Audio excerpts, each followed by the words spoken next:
If a family member forged a will for money, would you expose them? Or let karma handle it? It all started after Grandpa George passed away. He was the kind of man who wore suspenders even with sweatpants, always smelled faintly of pipe smoke and peppermint, and left behind a lifetime of stories, and apparently a decent fortune. When the family gathered for the reading of his will, everyone was tense. George's two sons, Martin and Daniel, had been fighting over money for years. But this time, Daniel's wife, Brenda, had a surprise of her own. As the lawyer opened the folder, Brenda suddenly spoke up. "Wait," she said, her voice trembling just the right amount. "Before we begin, there's a new will." Everyone froze. "A new will?" Martin frowned.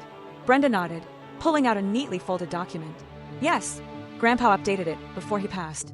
I was there when he signed it." The lawyer looked confused. "That's odd. I drafted the only valid one."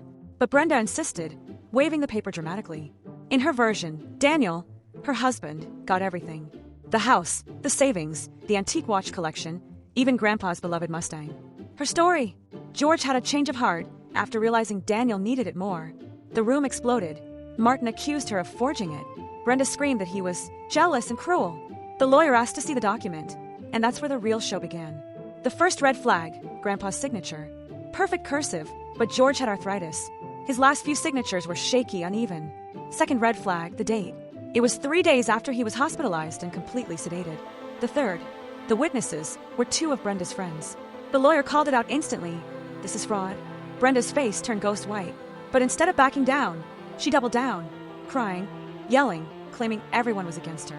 "I did it for my husband. He deserved it," she shouted. Daniel, meanwhile, sat silently. Everyone turned to him, waiting to see what he'd say. After a moment, he stood up, voice quiet but clear. "Dad wouldn't have wanted this. And if you forged that will, you didn't just disrespect my brother, you disrespected him." Then he turned to the lawyer and said, "Do whatever you have to. I want the truth." Turns out, Daniel had already suspected something.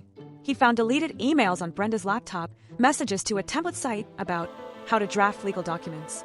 She was arrested that week for document forgery. The real will was honored, and Grandpa George's fortune was split evenly, just as he wanted. Months later, Martin and Daniel met at the old house one last time. They stood in the driveway where Grandpa used to wash his Mustang. "She really thought she could fake it all," Martin said. Daniel just smiled sadly. "She forgot one thing," he replied. "What's that?" Grandpa never trusted printers. They both laughed, for the first time in a long time.